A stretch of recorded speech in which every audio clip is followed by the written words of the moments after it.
Morjesta ja tervetuloa tänne Helsingin Hernesaaren maisemiin ja todella mielenkiintoisen auton koejotarinan kyytiin.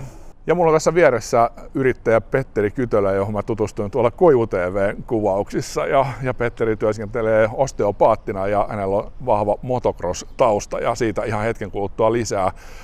Ja sitten tämän jutun lopuksi vielä tulee toki ajokommentit ja kokemukset Kaara TV:n koeajosta tuosta klassisesta 90-vuosimallin BMWstä. No Petteri, lähdetään liikkeelle ensin vähän tuosta autosta. Niin mitenkä auto on aikanaan sun omistukseen päätynyt? No itse asiassa se liittyy tähän mun motocross-taustaan ja silloin 90 keväällä tai oikeastaan 89 vuoden lopussa hommasin tai tilasin ton auton niin sanotusti vientiautoksi eli tullikilpiin ja se lähti sitten keväällä toukokuussa 90 tuolta autotalosta kohti Belgiaa ja siellä sitten se oli ehkä semmoinen reilu vuoden kuitenkin joka tapauksessa. Aivan, eli se oli käytännössä sitten sun käyttöauto sitten Belgiassa ja motocross-hommissa. No se oli semmoinen se oli ainut tämmöinen, se oli ehkä tämmöinen palkka siitä urasta sitten myöhemmin. Joo, eli viittaatko siihen, että motocross-hommissakin niin aika paljon menee sitten kaikki mitä tienaa, niin sitten siihen itse harrastamiseen kautta työhön? Että... No sillä tasolla mihin mä pääsin, niin se valitettavasti oli näin, että siitä ei niin kuin silleen päässyt sen kummemmin rikastumaan. Joo. No palataan hetken päästä tuohon autoon, mutta tässä vaiheessa niin olisi kiva kuulla vähän kumminkin sitä motocross-taustaa ja mihin asti sillä uralla pääsit? No siis joo, mun ura oli suht ok näin Suomen tasolla ja ajoin MM-tasolla 4 vuotta. Suomen mestaruuden on voittanut vuonna 1992 viimeisenä vuotena ja niitä 10 SM-mitallia on kotona seinällä. Et mun ura, mä lopetin jo 21-vuotiaana eli tosi nuorena, silloin se ura olisi vasta pitänyt lähteä, mutta kun nuorena lähti reissuun, niin sitä ehti jo 4 vuotta kiertää Eurooppaa MM-sarjassa. Onko Tapani Pikkarainen muuten tuttu vai olitko niin nuori, että et ehtinyt tutustua? No itse asiassa on tuttu ja Tapani Pikkaraisen kuljetuskaluston ostettiin vuonna 1984, kun hän lopetti uransa Mersun 207 valmiiksi tehty motocross-käyttöön. Okei, joo. Nimittäin Tapani Pikkarainen sikäli tuttu mies meikäläiselle, että hänen poikansa Tommi pelasi mun ensimmäisessä jääkiekkoseurassa Helsingin Jokereissa niin 81. 8-3-4, kun mä olin siinä mukana, niin hän oli siellä sitten yksi parhaista pelaajista ja mä olin yksi huonoimmista, mutta jatkoi kyllä hyvin pitkään sitten, että Tommi kehti siinä välissä jo sitten lopettaa. Mutta sitten olisi ihan kiva kuulla, kun tuossa viittasinkin siihen, että tavattiin tuolla hyvinvointiohjelma Koivu TV:n kuvauksissa, niin kerro nykyisestä hommista vähän, että mitä teet nykyään? No siis joo, mä oon fysioterapia-yrittäjä, osteopaattina käytännössä toimin, 25 vuotta toiminut Järvenpäässä. 25 vuotta jo. 25 vuotta, kyllä. 4. vuosisataa. Onko tämä nyt juhlavuosi? No meillä oli tuossa keväällä semmoinen juhla-avoimet ovet, että 25-vuotisjuhlat. Kerro vielä, että minkälaisia palveluita siellä Järvenpäässä tarjoatte? No nyt itse asiassa ihan näiden perinteisten hoitotyöpalvelujen lisäksi fysioterapia, käytännössä osteopatia, hieronta, mutta sitten meillä on ollut pari vuotta tämä CTN Recovery Studio, eli ainutlaatuiset palautumisen välineet, koko vartalon huippukylmät ja sitten ylipainehappihoito ja punavalohoito.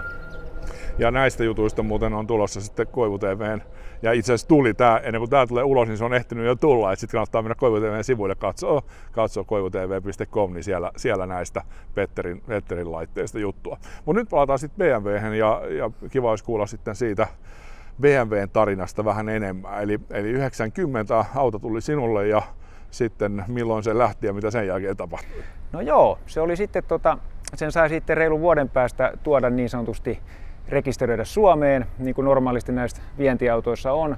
Ja se oli sitten vuoteen 1994 talvella, niin silloin se myytiin pois ja sen jälkeen sitten on ollut, no sanotaan näin, että vuonna 2008 mä olin kiinnostunut siitä historiasta, tai lähinnä mä rupesin, että missähän se auto on, että mikä sen kohtalo on tällä hetkellä, ja otin selville ja selvisi, että se on Porissa, otin yhteyttä, soitin ja selvisi, että autohan on ihan loistavassa hoidossa, ollut jo vuodesta 2001 siellä ja kyselin tietysti, että onko se myynnissä. No ei ollut.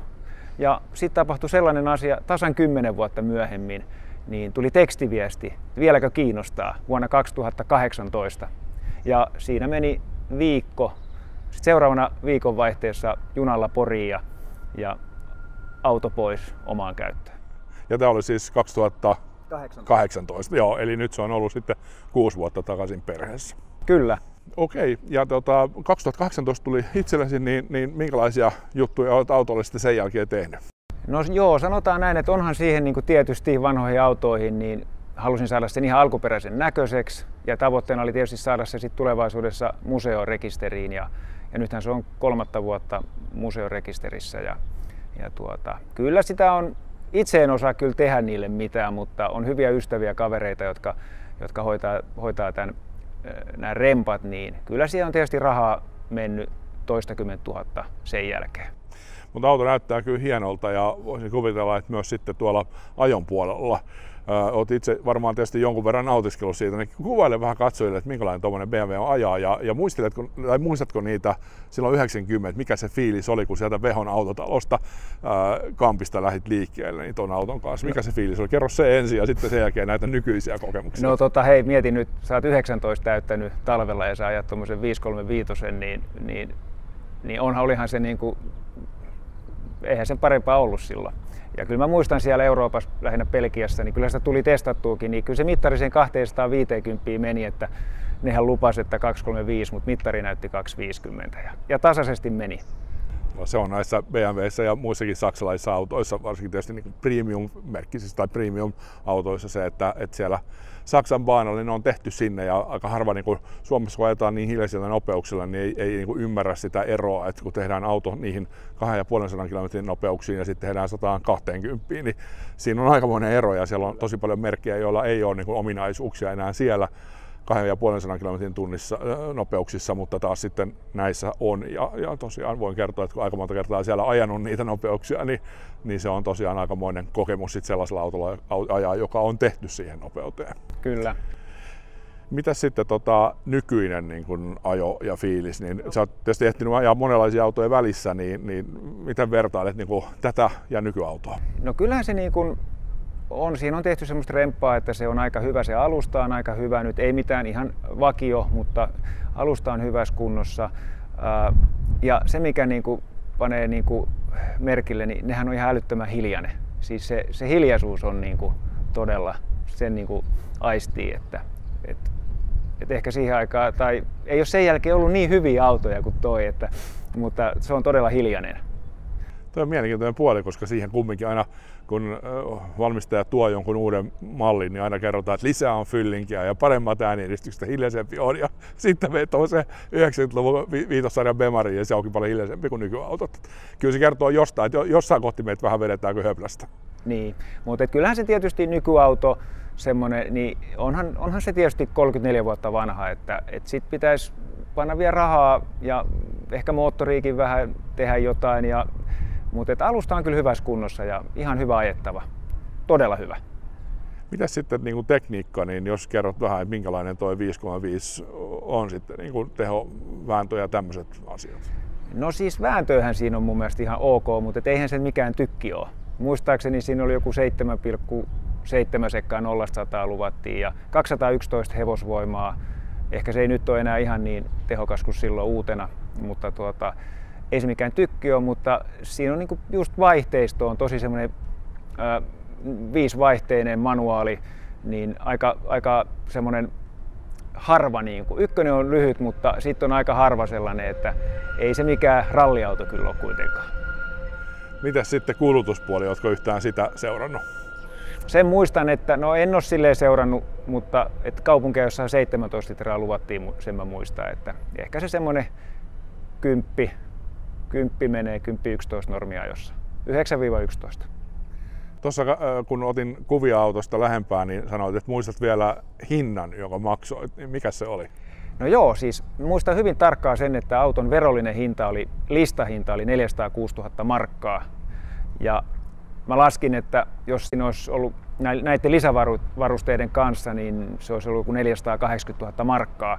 Mutta verot on normihinta, listahinta oli 135 000 markkaa ja se on maksanut 165 000 markkaa, aika tarkkaan. Joo, ei ollut mikään ihan halpa auto siihen aikaan. No ei ollut, mutta semmoinen mahdollisuus tuli, niin se kannatti käyttää hyväkseen, koska kyllähän siitä vähän sit saa enemmän vielä kuin sen myi. Eli paljonko oli sitten myyntihinta? No jos mä oikein muistan, niin myyntihinta oli 250 000 markkaa. No itse asiassa mulla oli 2 vaihtoehtoa. Toinen vaihtoehto vahva oli 300 CE, Mersu, mutta sitten jotenkin se Pemari, siinä oli enemmän tehoa ja olihan se nuorelle miehelle tietysti Pemari semmoinen hyvä vaihtoehto. Joo.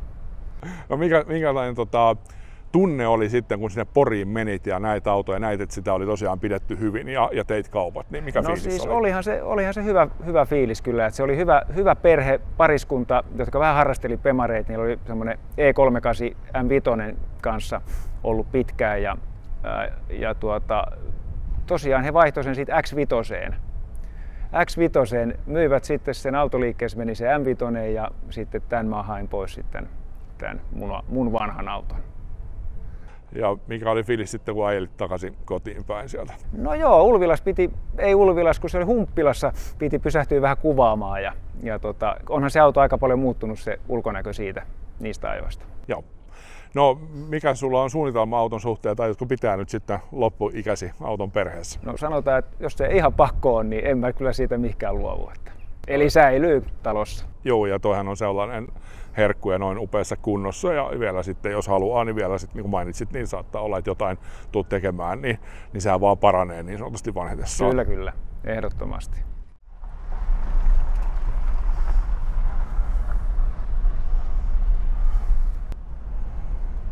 Ja sitten liikkeelle tällä vuoden 90 535 ja kyllä tästä tulee sillä tavalla mieleen, kun mulla oli toi itsellään se 90-vuosimallinen V124 300e, niin samoja fiiliksiä, mutta kyllä tässä jotenkin se Bemarin urheilullisuus, vaikka eihän vitossarja nyt mikään urheilullinen auto ole, siinä just sopivasti tulee vitossarjalainen vastaan, vähän tuorempaa. Ei ihan nyt tää tuorein, mutta lähes tulkoon. Ja vääntöä tuntuu olevan koneessa hyvin, että 4 pystyy laittamaan tosta, mutta ehkä toi 3 kumminkin tässä vajaan 40 nopeudessa, niin on oikea vaihde. Ja tää on nyt sitten sillä tavalla, että omistajan pyynnöstä niin otetaan vähän rauhallisemmin, eli ei ruveta sitten vaikka tuohon länsiväylälle kohta liitynkin, niin tehoja irti, että otetaan rauhallisemmin, ettei tule mitään haasteita. Pientä remonttia kaipaisi kone. Ja 335 000 on mittaristossa matkamittarin lukema ja se on kyllä ihan komea luku se. Mutta on tässä niinku, että kyllä autoja on osattu tehdä jo hyvin pitkän aikaa sitten, tietysti vielä huomattavasti paljon aikaisemmin kuin tämä näin 90, että ei ole kumminkaan niin vanha, että ei siitä ole kuin 34 vuotta. Vaihteisto tosi jouhea, kivasti menee sisään ja kytkinkin, vaikka tosiaan siinäkin ilmeisesti vähän alkaa remontin tarvetta, niin ihan hyvin irrottaa ja lähdet tuntuu olevan ihan miellyttävät. Nyt mennään sitten Kivikadulla ja uskomatonta siis 34-vuotias auto.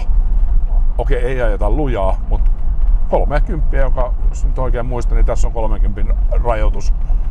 Niin ei tästä ihan hirveästi niin hajoääniä tuu. Aika hiljasta. Ei nitise, ei natise, ei kolise. Et kyllä se jotain kertoo siitä, että millä pieteetillä näitä saksalaisia autoja on tuohon aikaan tehty.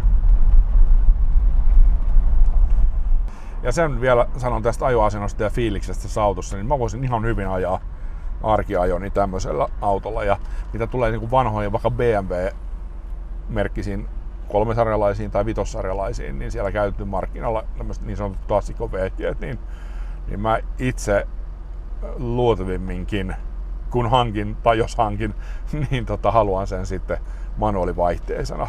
Ja toki tietysti mitä tuoreempaa mennään, niin sitä vähemmän niitä on tarjolla, koska enemmän on menty sitten siihen, että ajetaan automaatin kanssa. Ja onhan se automaatti helppo, mutta tänä päivänä kun manuaalivaihteisia autoja tuolla uuden markkinalla on niin vähän, niin kyllä näissä manuaaleissa on sitten niin kuin oma hieno tunnelmansa.